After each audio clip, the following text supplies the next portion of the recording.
Happy Friday, everyone, and welcome back to Your Finance TV. As always, on Fridays, we have Jay Pelosky here to go through his weekly musings. But he's a very happy Jay because, as you all know, last Friday he predicted that Duke would beat Clemson, and here he is with that big grin on his face. Congratulations, Jay! What a great win!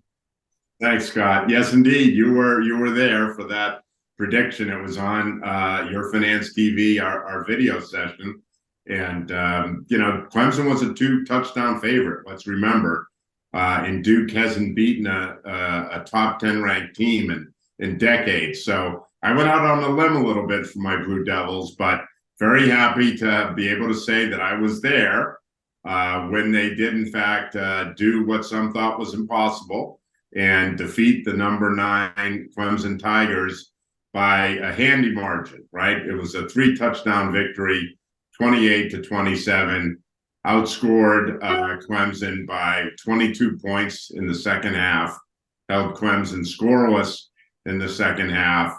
And so it was just really a great victory for Duke and for Coach Elko and the staff and the team. And my son and I got to storm the field, which was really, really cool. Hadn't really had that opportunity before. So, just a lot of emotion and excitement and enthusiasm. And great to see for a team and a staff in a university that's been working hard to kind of help resuscitate its football program. Well, once again, congratulations on that, Jay, and that's fantastic. But we're not here to talk all about football as much as I'd like to. We're here to talk about the markets, and the title for your musings this week are Seasons Change, Markets Chop. And it's actually a pretty good breakdown because the markets at the start of the week, it could have been bullish. The short-term traders are like, now everything looks bearish with indexes sitting under 10-day, 50-day moving averages. Like, what do you make all of this? And like, as I said, I do like the title. So run us through it a bit. Thank you. I do spend some time thinking about the titles, so I appreciate your noting that. You are a astute reader. I always like that. And so, we do know, right? Historically, September marks the end of summer, beginning of fall. Seasons change. It's a time of transition. Markets tend to struggle a little bit, right? And chop around. And so we have September seasonality, which again is we all been hearing about it for several weeks. But to us here at TPW Advisory, it's really pretty simple. There's been a real pretty aggressive correlation between stocks and the long end of the Treasury market. So if you look at the SPY versus TLT relationship, that correlation is running at about 0.4, which is the highest it's been in the last 15 years. And then, so no surprise, the US dollar is on, I think, an 8-week run of higher values, reflecting that higher interest rates, as we've seen, even as inflation continues to come down and the job market cools off. So I think the 10-year Treasury is backed up about 20 basis points over the last month. I'm not sure about the 20 and 30 year, which is what TLT kind of captures. But the point is the same, right? Rates have backed up, stocks have gone down, the dollar has strengthened. That hurts the rest of the world, equity-wise. But what's interesting is that it hasn't really affected commodities at all, which typically strong dollar means weak commodities. And that's one of the tells that we look at to suggest that the overall global economy is continuing to improve as reflected in that better performance of the commodity space. So we're talking about, I should say we talked a lot about China last week, but it's still a very hot topic in the finance community. And I feel like you're the only one sticking your hand up to like have some sort of a bullish sort of a call on China. Like August trade numbers, like they obviously disappointed a lot of people, but you're not looking at it that way, right? Yeah, I think that's a great insight, Scott, because the point we made last week is that people are just universally bearish on China, throw the kitchen sink, throw the baby out with the bathwater. We noted that August outflows by foreign investors selling Chinese equity was a record, well over $12 billion of Chinese equity sold by foreign investors last month alone. So people have kind of given up, and you can see that the slant, the reporting, the tone continues to be kind of just very negative and excessively negative and actually wrongfully negative. And the August trade numbers, as you point out, are a perfect example. So they came out, exports and imports both down year over year. And so that naturally slots into the argument that the China economy imploding, exports are a key driver to growth, and they're down, so that's bad. Imports are down, so that suggests the weak consumer is continuing. That's bad. And yet the reality is that both export and import numbers were better than expected. So it actually is a positive surprise. They were both better than the prior month's numbers. Okay, so again, better news, not bad news. But that's just not how the market wants to think about China right now. It's certainly not how mass media in the US and elsewhere wants to think about it right now. And so you get these kind of, these slants that we think are incorrect. And another example is on the manufacturing side, where China manufacturing PMI is actually very close to 50. It's 49.7 in August, better than the US, by the way, right? And that August PMI for manufacturing for China was up for the third month in a row. So we continue to feel like that China, the economy is better than people think, or certainly making it out to be. And I just point out to finish that the consensus for China GDP growth this year is 5.1. It's 4.5 for next year. That compares to the US, where consensus is 2% for this year and 0.9% growth for next year. So whose economy is really bad, right? China is expected to grow 4.5% next year. The US is expected to grow less than 1%. And yet all people want to talk about is how bad the Chinese economy is. Yeah. Great. You've written quite a bit about transition and traction in your musings. We talked a little bit about it last week. So what is actually gaining traction then out there for people? Now, it's interesting, Scott, right? Because we write these musings and they're meant to be kind of off the cuff and kind of snippets more than deep dives. And so typically what happens, or not typically, but occasionally and sometimes often, what happens is the insight hits me like over the weekend, right? And when I reread what I wrote, maybe get some feedback from clients. So the insight that hit me while I was watching, Duke march down the field against the weak Clemson Tigers was that what's really important is what gains traction in times of transition, right? Because that whatever gains traction is the thing that's going to drive the process forward. So that is really the insight, right? Particularly at times of transition, you want to see what is actually gaining traction, because that's going to set the stage going forward. And so we're really focused on a couple of different points that I'd like to just touch on for your audience. The first and most important, particularly for risk assets and equities, is does the earnings recovery that is being built into forward estimates in the US and elsewhere, does that gain traction, right? We want to see continued solid upward earnings estimate revisions as an example. We touched on that over the last couple of weeks. What we highlight today in today's musings is that the S&P 12-month forward revenue estimates have inflected upwards for the first time since Q4 2021. So almost the first time in 2 years. And that suggests that's typically seen at the beginning of bull markets, not at the end.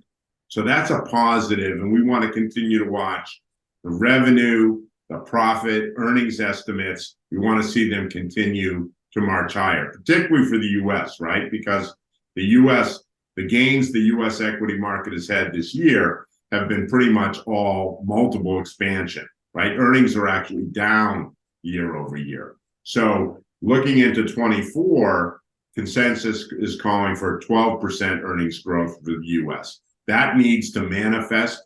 That needs to potentially march higher, not lower, if U.S. equities are going to have upside. The rest of the world, we need to see earnings, but the rest of the world has valuation support, right? Where markets like China is trading at a 20-year low relative to the U.S. on a valuation basis.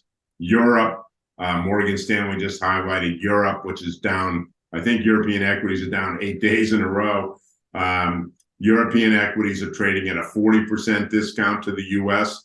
and under 12 times forward earnings. So close attention to earnings. And then on the kind of macro side, we continue to really focus on this shift from inventory destocking, where companies run down inventories, to inventory restocking, which is going to drive the manufacturing sector up, we believe. And so we expect to see manufacturing PMIs in China break above 50 in the coming months. We expect to see the same in the U.S. ISM manufacturing PMI to break above 50. I think it came in August at around 48. So that's what we're looking for on the macro side.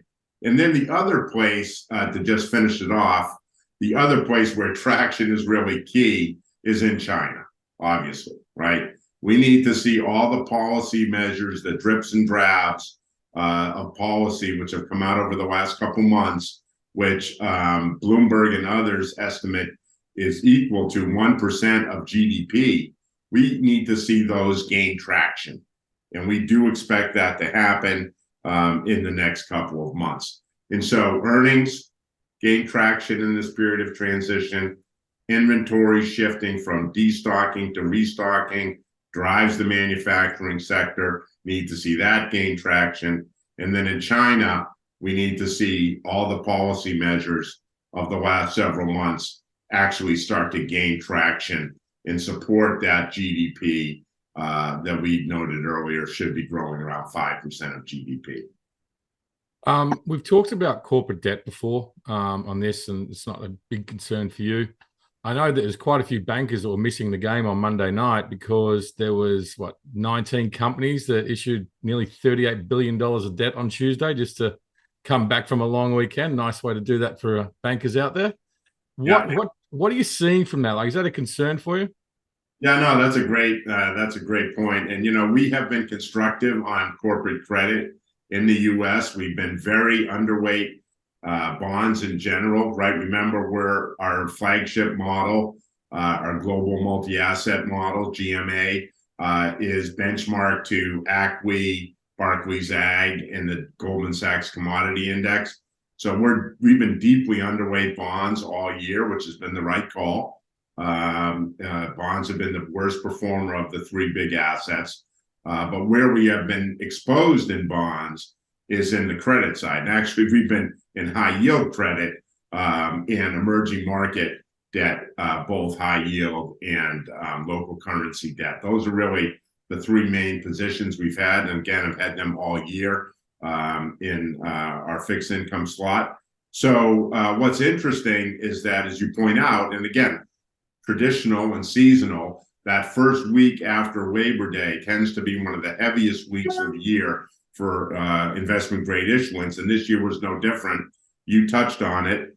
19 companies, 47 different bond tranches, a record going back to when this data was first collected in 2012. So 10 years, the highest we've seen.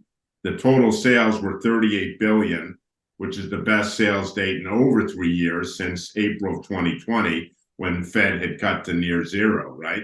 The interesting thing is that the average investment grade yield currently is close to 4%.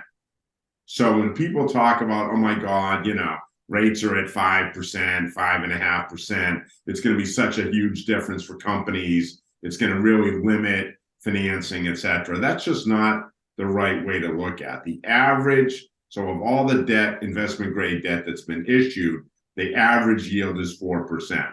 Companies now issuing at whatever, 5.5%, 6%. The spread over treasuries is quite low, so it's not a dramatic spread.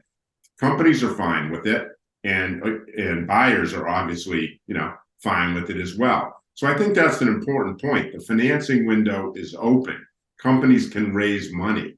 The idea that we're going to have some sort of credit issue has been talked about for over a year, right? All the recessionistas, credit implosion, et cetera, as rates go up, we're going to have a credit implosion. It just hasn't happened.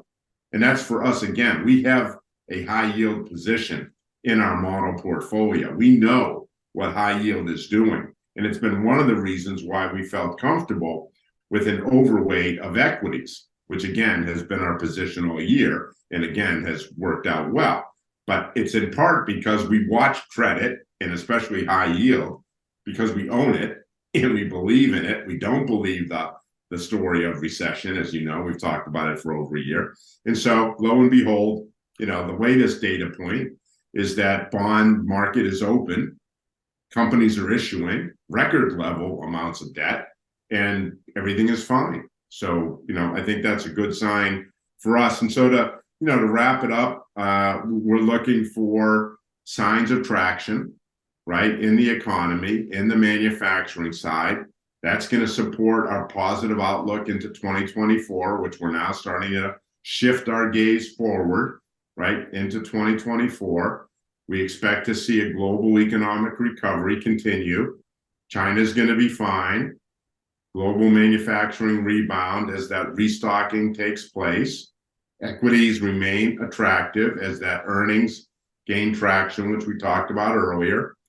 Continue to like commodities and continue to feel like credit is better than government treasuries or JGBs or bonds in terms of fixed income exposure.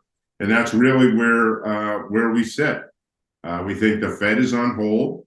We think that is going to cap the dollar. So this little run of dollar strength, we don't really think is going to be sustainable. And as the Fed goes on hold, the dollar weakens. That's another tailwind for the two areas we've really been focusing on the last couple months: commodities and emerging market debt and equity. I'm going to have to see if I can put a trademark on recessionistas. I like that one breakdown. Jay, as always, such a great breakdown for us. A great thing to look at over the weekend and look for the week ahead and for the rest of the year and obviously into 2024. You have a great weekend. Good luck to Duke again this weekend and the rest of the season, obviously. Thanks, Scott. Appreciate that.